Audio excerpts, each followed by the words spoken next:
Fala nação, o CSA acabou de divulgar a lista de relacionados para o jogo de amanhã contra o Asa e eu vou trazer todas as informações dessa partida aí para você, beleza?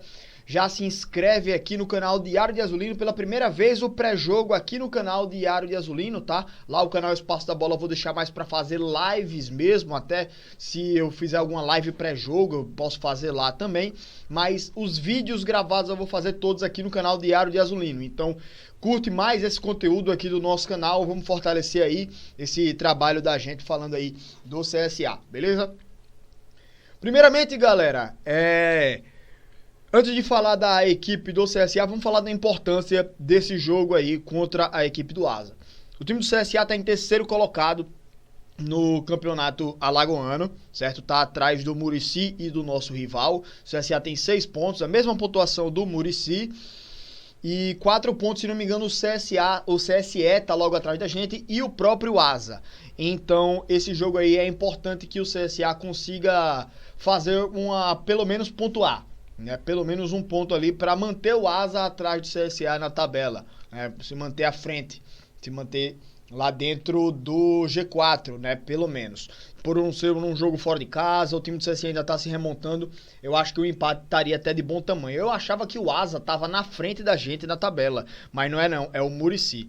Mas mesmo assim, o time do CSA, com o poder que tem, com o poder de investimento que tem, com a tradição que tem, não pode pensar em empate não. A gente contemporiza isso tudo, a gente contextualiza o jogo, mas é óbvio que a gente sabe que se o CSA fosse jogar com o peso da sua tradição, o CSA ganharia esse jogo, né? Se o CSA pegasse todos esses jogadores que tem e todos eles pudessem jogar 100% do que sabem, ganharia também esse jogo, né? Mas agora a gente tem que saber também que a gente tá com um time que tá se remontando, um time com jogadores que ainda não estão 100% da sua forma física, o time que ainda tá sendo preparado aí, o Marcelo Cabo que ainda tá tentando entender esse time, né? Então, eu acho que nesse jogo aí, velho, por essas condições aí, eu acho que um empate tá de bom tamanho aí pra equipe do CSA, certo? Então vamos pra lá pra tentar ganhar o jogo, obviamente, mas o empate também não seria de todo ruim pra o nosso time. Tudo isso que eu falei, até entra também uma cobrança, né, em cima da diretoria do CSA e do treinador Marcelo Cabo, que a gente teve 2 jogos agora, contra o Coruripe e contra o CSE, que a gente poderia ter colocado uma equipe mais próxima da equipe titular do time do CSA para observar os jogadores, né, para testar alguns nomes, algumas formações, algumas alternativas. Mas isso não foi feito pelo Marcelo Cabo. Marcelo Cabo colocou 2 times alternativos para jogar nessas 2 partidas e não preparou bexiga nenhuma para esse jogo aí contra o time do Asa. Né? E agora a gente vai ter que ver um time que vai muito provavelmente jogar junto pela primeira vez como o conjunto inteiro, né? Então, e que ainda não vai ser equipe titular porque a gente não tem nem o Eduardo à disposição ainda, né? Então, a gente fica ainda com o time incompleto, né? Mas mesmo assim eu acho que a gente poderia ter usado essas 2 últimas partidas para preparar a equipe titular, principalmente o jogo contra o Coruripe, certo?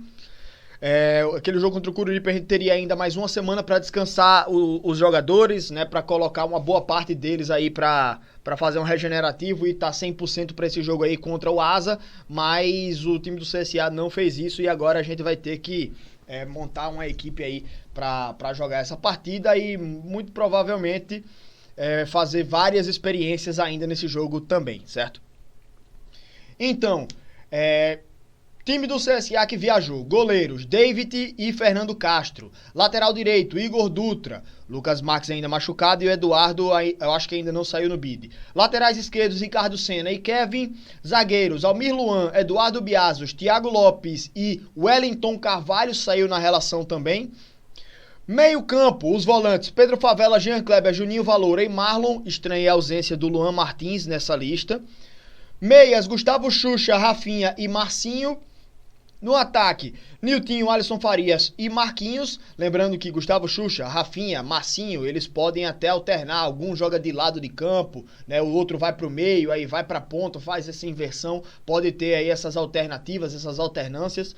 E no ataque, Rômulo e Thiago Marques. Eu tava esperando sair essa lista para tentar trazer para mim o melhor time possível para entrar em campo com tudo isso que a gente tem à disposição aqui agora, certo?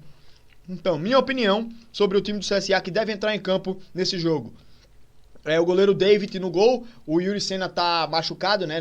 Nem jogou nessa última partida, então é o goleiro David. Na lateral direita é o Igor Dutra, né? Só tem ele como opção. O Pedro Favela jogou improvisado nesse jogo contra o CSE. Não achei que ele jogou bem. Em alguns momentos ele tinha uma chegada ofensiva até razoável, mas falta o cacuete de lateral para ele, né? De cobrir espaços, de às vezes chamar um volante para cobrir quando ele sair e fazer aquela jogada da linha de fundo, jogada final lá de lateral. Acho que faltou o cacuete para ele. Então acho que é o Igor Dutra mesmo. Lateral esquerdo para mim, Ricardo Senna.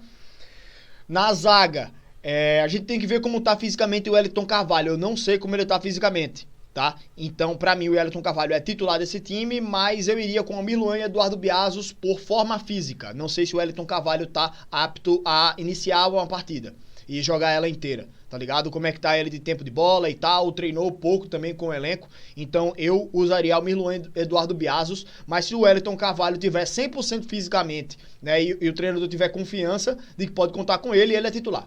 Tá ligado? Ao lado do, nesse momento, eu acho que é Eduardo Biazos, mas o Mirluan pode surgir também como uma alternativa lá na zaga pela esquerda. Os volantes, Pedro Favela, Jean Kleber, Juninho Valora e Marlon. O Marlon até agora acho que ele não tem feito boas atuações aí pela equipe do CSA, ficou devendo pelo que eu imaginava que ele poderia apresentar. Então, sem Luan Martins, aí eu fico com Pedro Favela e Jean Kleber. O Juninho Valora, não sei se ele vai estar apto a jogar 100%, se o treinador vai querer colocar ele nessa partida sabendo que vai ter que tirar ele no segundo tempo, mas o Juninho Valora é titular nesse time aí do CSA, muito provavelmente ao lado do Pedro Favela, como volante, ou até como Jean Kleber, se quiser dar uma experiência, mas o Juninho Valora já é experiência, né? Então seria Juninho Valora e Pedro Favela a minha opção, mas se ele não quiser já ter que queimar uma substituição no segundo tempo, não começa com o Juninho Valora, fica com ele como opção. Entraria com o Jean Kleber, ou com o Marlon, mas eu entraria com o Jean Kleber. Gustavo Xuxa, Rafinha e Marcinho, Niltinho, Alisson Farias e Marquinhos, cara, pelo Niltinho ainda não tá 100%, eu acho que ele não inicia o jogo. Então, muito possivelmente, a gente pode ter aí Rafinha ou Marcinho ou Gustavo Xuxa jogando abertos por um dos lados do campo. Eu iniciaria o jogo com Alisson Farias, Gustavo Xuxa e Marcinho. Com Gustavo Xuxa e Marcinho trocando de posição, né? Gustavo Xuxa às vezes abrindo para a direita, o Marcinho puxando para o meio, às vezes o Xuxa flutua pelo meio de campo e o Marcinho abre na ponta, e o Alisson Farias espetado na ponta esquerda, partindo para o mano a mano contra o lateral, né? Então eu usaria essa opção e, claro, ao longo do jogo faria alguns testes também. Entrava o Rafinha, botava o próprio Marquinhos, o Niltinho lá no segundo tempo para dar minutagem para ele também. E lá no ataque é o Rômulo, né? Rômulo ou Thiago Marques, porra. Rômulo, né?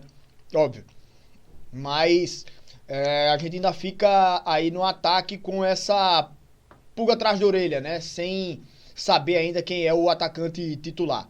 Se no meio a gente tem diversas opções, vários nomes aí que a gente vai tentar buscar qual é o melhor, nenhum dos três caras que jogou lá no ataque centralizado convenceu a torcida. Nem Rômulo, nem Thiago Marques, nem Vinícius Popó, né? Então a gente fica ainda com essa pulga atrás da orelha aí, precisando de um centroavante, tá ligado? Então é isso, galera. Palpites do jogo, pode mandar aqui a opinião de vocês. Fala aí que é muito importante também pra gente ficar sabendo como tá a temperatura da torcida, como é que a galera tá na expectativa aí pro jogo, beleza? Então vamos que vamos. Amanhã no pós-jogo teremos a análise aqui no canal Diário de Azulino e a live pós-jogo lá no canal Espaço da Bola, não perca, beleza? Grande abraço a todos, galera. Fiquem com Deus e uma boa terça pra todos vocês. Até mais.